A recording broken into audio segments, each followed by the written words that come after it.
Hello, I'm Thomas Beck. Welcome to the next edition of Watching the Paint Dry.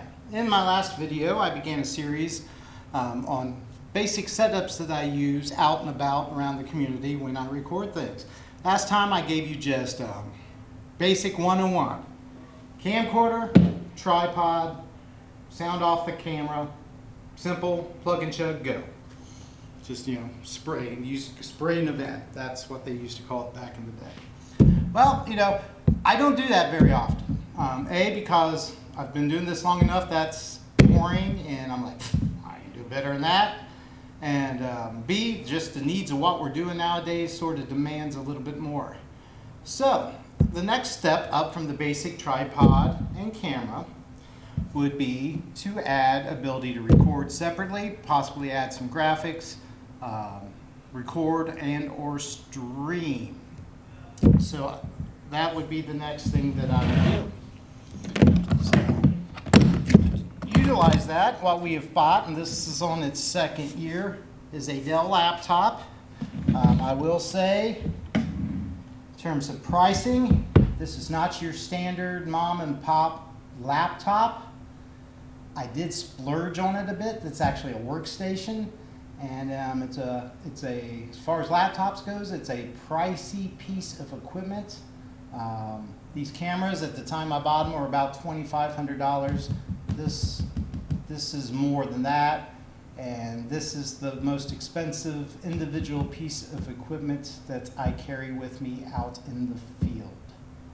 So it's under $5,000. It's more than $3,000. Do the math. All right. So.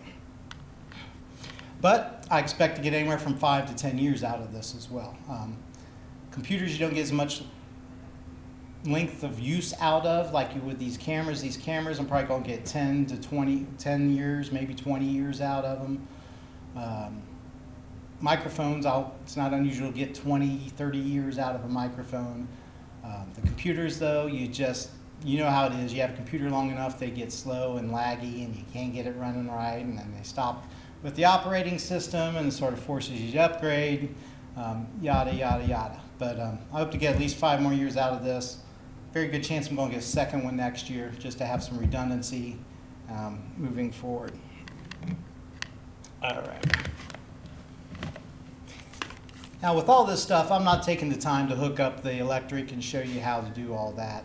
That's pretty plug and chug. The camera can operate off battery. If I have a fully charged battery and it's just me, the tripod, I can get 4 hours out of one battery. If I take a couple batteries, I can cover any event that I'm going to do. Laptop's got a battery on it. As you can imagine, this one uses quite a bit of power. I'd probably get about an hour and a half over the battery in it. So if I take this out, I pretty much need electricity. As a general rule, if electricity is available, I use it. I've been burnt by batteries in the past. I've done sporting events where the battery dies in the last minute with the game tied. That happens to you more than once. You don't make those mistakes again. So I have just a basic laptop, my laptop here, nothing fancy. A lot of times I'll bring a hard drive. You do not have the internal storage capacity that you used to get on laptops, so you pretty much are forced to use an external drive. So I got some SSDs and some traditional external hard drives that I use to record the events. Always gives you a backup. A lot of times, even though I'm recording on the computer or on the hard drive, a lot of times I'm also recording on the camcorder as well, especially if it's a really important event. Just because if something goes wrong, I got a backup and I got something I can use to salvage it. Now, one unique thing I do use with these is because I have to get a camera into the computer to be able to record it, edit it, stream it, whatever. Well, there's one device I use with these particular cameras, and this is one of the most, I can't put it into words. This is one of the best inventions of the past 15, 20 years. And it's cheap, all right? It is really affordable. If you're at a church or something and you want to go to the next step and do some of what I'm doing, this would be a place to start. All right. What you need is you need a camera with an HDMI or an SDI output, all right? And then I got one of these things. I'm going to come over to the camera. I'm away from my microphone, but you probably won't hear it too well. It's a Blackmagic Ultra Studio Recorder 3G.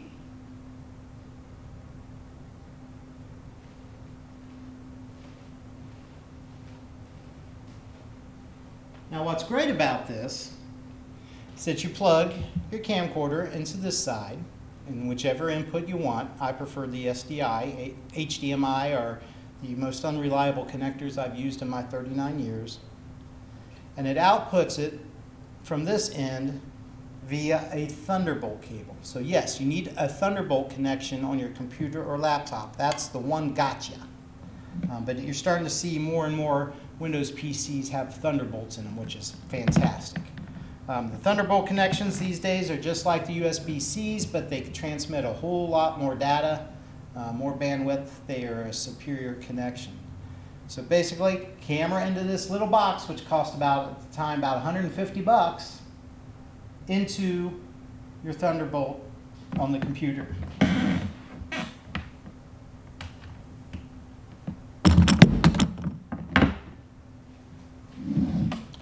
And then you simply hook the camera up to that piece of cake. Now, this is where the computer comes into play, all right? I have one camera going into this unit. I have two Thunderbolt connections in this laptop. So I can have two cameras, as is. I can have two cameras going into this computer at the same time, and then use my software to switch between the two and such. So, amazing, right? Pretty simple. It's not a difficult process at all. So, two cameras going into the unit if I need be, and let's say we're doing a sporting event, all right? So a lot of times I got one camera that's doing this basketball game. It's going back and forth on the court. And then I'll cut away to my announcers, who are the best announcers of any public access station anywhere in the world. I'll put them up against anybody. They got that right mix of hometown, homeboy fan, and doing a professional job. It's exactly what you want on a community access station. I don't want a bunch of pros that are just shelling out products and you know, promoting themselves. You know, these are guys that know the kids, love the sport, get along well with each other, and they just have a really, really fun time.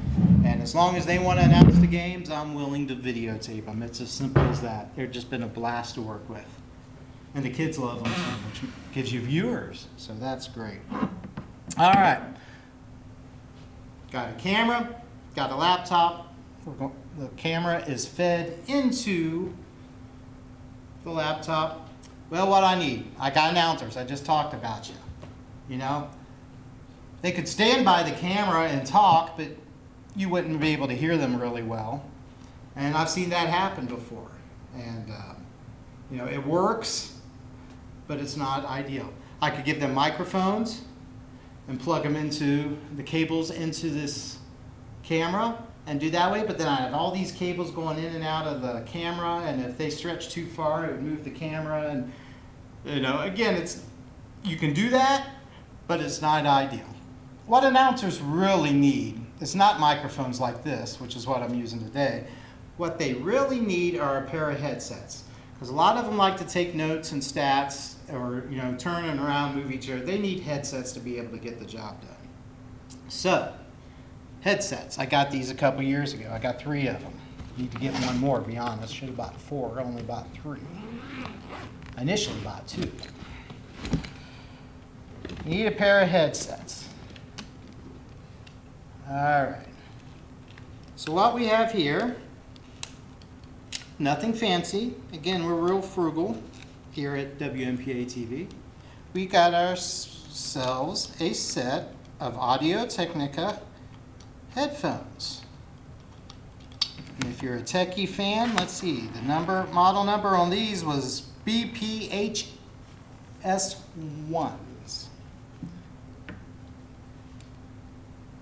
These were a couple, yeah, I'd say with inflation now, they're probably running about 200 bucks a piece. They were less than that when we bought them.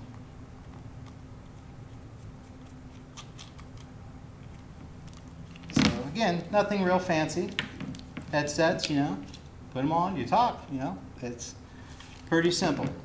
They're comfortable. They got 2 ears so they can block out the sound that you don't want around you. The PA systems at these places are always way too loud, always way too loud. I don't care where you're at. And if I'm in a press box like in Melton or even up at Piqua where I've been known to hang out from time to time, I've been known to go over there and just gently turn down the sound on occasion. Believe it or not, I'm a production guy, but I don't like loud noises. All right, so we have headsets. Again, you know, 1, 2, 3. I usually set up all 3. Usually have at least 2 announcers. If on occasions I only have 1. Usually somebody comes along at halftime and chats a little bit. So you always try to have what you need plus 1 just in case. Well, you know, it'd be nice if you just, you know, again, I guess I could just plug it into the camera, but then, you know, you got all these cables going to the camera. It restricts the movement of the announcer, restricts the movement of the camera. It's not always the best solution. So what you need is you need something, a sound mixer where you can adjust levels and get the sound and such the way you want it. So the next piece of the unit for a simple sporting event would be a sound mixer. Now this is a new board we just got in 2024. I've used it like twice. Looking forward to really figuring it out. I'll bring it over to show you.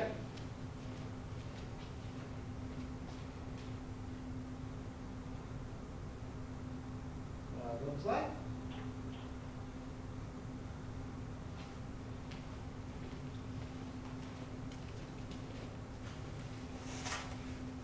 What this is a Yamaha. It's an MG12XU, in case you're wondering what model it was, if you want to look it up. And it's a 12 channel mixer. I also have a smaller Mackie one. It's an 8 channel that I've been using for the past several years. I decided that I needed 2 relatively small mixers out in the field because there have been times where we got multiple events going on nowadays. And we have the capability to do multiple events at once, even stream multiple events at once. So I needed a second board. So I selected this one, and the reason I selected it is it had a few more channels than the other one did. It also has, it's analog, but also has some digital effects in it too. Like I can add some compression, which is nice, and some other events which give me more of that radio voice, which with my voice, as you can tell, I need all the help I can get. Like what you're hearing now is how I sound. This makes me sound a little bit more professional. And also if you're in a loud auditorium, the compression and all that, it sort of lets you, you know, rein that in to where the sound is much, much better. All right, so what you would do at the basic setup, headset number 1 would go into microphone number 1. And then we can adjust the gain, its level of intensity, and we can adjust its volume, and we can get the balance, equalization, things get it like we want in here. 3 headsets, I would have 3 inputs. And then I have another little device.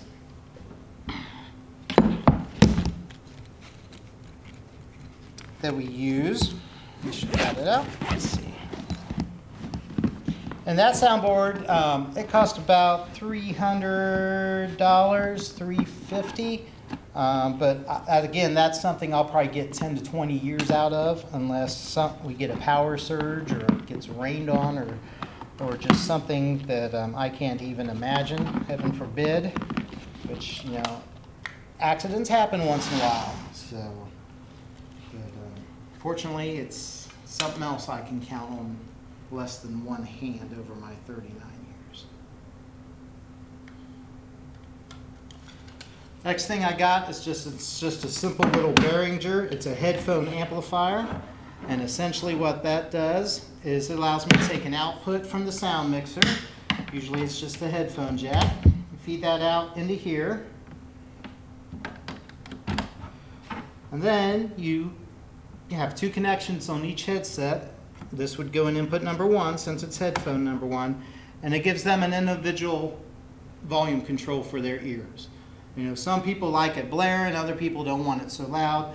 This gives them the ability to adjust the volume to their own comfort level. So if they can't hear well enough, they adjust this.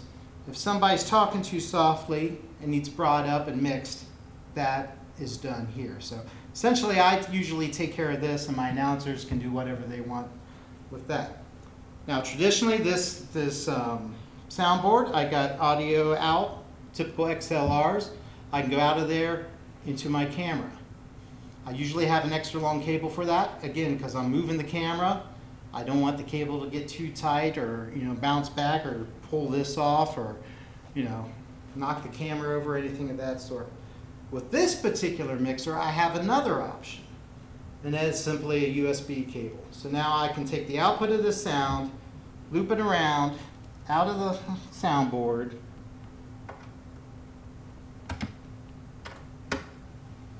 into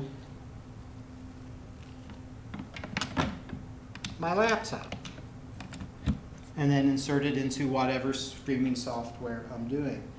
So now, the only thing I have going to this camera, I'll have the video output cable and the power cord. And if I'm running battery, all I have is the video out cable. So instead of having 3, 4, 5 things going in and out of this thing, I'm down to power, and I'm down to the video output. Manageable. Cables can get messy, as you can see already. I worry about people tripping over things. So the more I can get everything going into one source and not have to daisy chain, so to speak, the better off we are. So this right here would be a basic setup. This is what you'd see at a volleyball game. This is likely what you see at a basketball game. The only addition would be I'd have a second little camera getting the announcers. And sometimes that's a simple little tiny $70 security camera I bought off Amazon myself with my own money. It does a great job in tight places. I have some newer cameras now that are PTZs and remote controlled. I'll probably start using them a little bit more in the booth when the space allows. But this would be like setup number 2. First setup, just tripod and camera. Second setup is one camera, laptop, audio, headsets, whatever kind of mics I need, and then soundboard. Very manageable for one person. Again, a step up from the previous episode, but still somewhat limited in what it can do. So I have a next level to go to. Again, scalability is the key, especially when you're dealing with volunteers and doing a variety of events. So next episode, this is where it's going to start to get a little complicated for people, and I'll take it to the next step. I'll see you next time.